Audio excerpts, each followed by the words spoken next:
एक बार महात्मा बुद्ध अपने भिक्षुओं के साथ भिक्षाटन के लिए किसी गांव की तरफ जा रहे थे। तभी अचानक बुद्ध के पैरों में कांटा लग गया। कांटा इतना तीक्ष्ण था कि चुभते ही रक्त की धार निकलने लगी। बुद्ध के भिक्षुओं ने रक्त को रोकने के लिए एक कपड़ा फाड़कर महात्मा बुद्ध के पैर पर बांध दिया। इस घटना को कुछ लोग देख रहे थे जो कि महात्मा बुद्ध से ईर्ष्या करते थे। उन्होंने बुद्ध से कहा, हम तो आपको परम ज्ञानी समझते थे, लेकिन दर्द को तुम भी सहन नहीं कर सकते हो। तुम पाखंडी हो और ये हमने सिद्ध कर दिया। ये कांटे हमने ही बिछाए हैं। इस गांव में तुम्हारा स्वागत नहीं, तिरस्कार होगा। इस गांव में तुमको कोई भिक्षा नहीं मिलेगी। महात्मा बुद्ध ने उन लोगों से अनुरोध किया कि कृपया करके मुझे इस गांव से भिक्षा लेने दो। बुद्ध के ईर्ष्यालुओं ने बुद्ध का उपहास बनाते हुए कहा, अगर तुम्हें भिक्षा के लिए इस गांव में आना है तो तुम्हें अपने रक्त की बलिदानी देनी होगी। तुमको इस कांटे के रास्ते से गुजरना होगा। भगवान बुद्ध ने उसकी चुनौती को स्वीकार कर लिया और कांटों के रास्ते पर चलने के लिए अपने कदम बढ़ाने लगे। बुद्ध मुस्कुराते हुए कांटों पर चलने लगे। बुद्ध के साहस को देखकर गांव वाले चकित रह गए।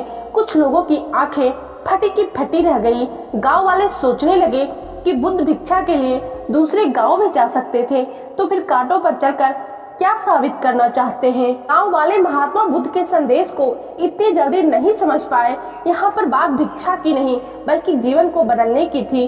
गांव वालों के भीड़ में एक सुमित नाम का युवक था जो बुद्ध पर हो रहे अत्याचार को देखकर द्रवित हो गया। सुमित दौड़ कर गया और बुद्ध के पैरों के सामने से कांटे को हटाने लगा, पर बुद्ध के ईर्ष्यालु उसे रोकने लगे और गांव से दाना पानी ना देने की धमकी देने लगे, पर उसने किसी की ना सुनी और कांटों को हटाते हुए बोला, हे भगवान, इन मुट्ठी भर लोगों के लिए अपने आप को कष्ट मत दीजिए। आप गांव में प्रवेश कीजिए। बहुत सारे लोग आपको भिक्षा देने के लिए आतुर हैं।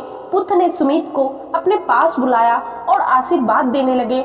वह पीछे हट गया और बोला, हे भगवान, आप मुझे छूकर अपने आप को अपवित्र और दूषित ना करें।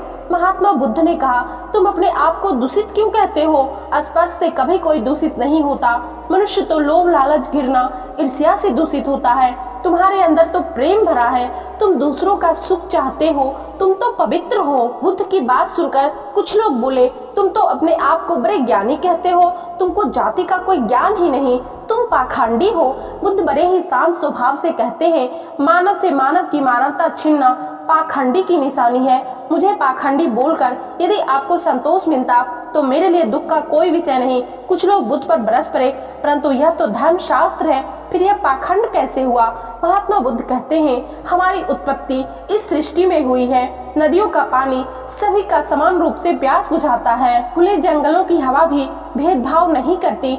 खुला आसमान हमारे पिता के समान हमारी परवरिश करता है। सृष्टिकर्ता ने कभी कोई भेदभाव नहीं किया। फिर हम इंसान कौन होते हैं भेदभाव करने वाले? मानव मानव में भेद करके अपने संबंधों को बिगाड़ता है। महात्मा बुद्ध के वचन के बाद कुछ लोग कहते हैं, अगर आप इतना ही कहते हैं तो इसको अपना भिक्षु क्यों नहीं बना लेते हैं? बुद्ध ने कहा, अच्छा सुझाव है।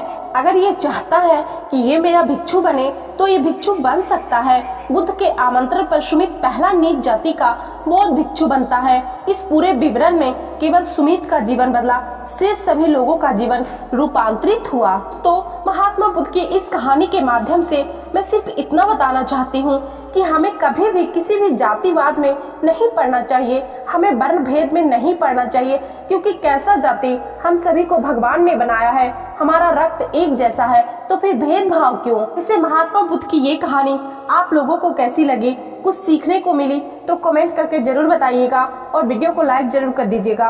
और यदि आप लोग चैनल पे नए हैं तो चैनल को सब्सक्राइब करके बेल नोटिफिकेशन जरूर प्रेस कर लीजिएगा, ताकि हमारे चैनल पे आने वाले अगले सभी वीडियो का नोटिफिकेशन आप लोगों को मिलता रहे। मिलते हैं नेक्स्ट वीडियो में, तब तक के लिए धन्यवाद।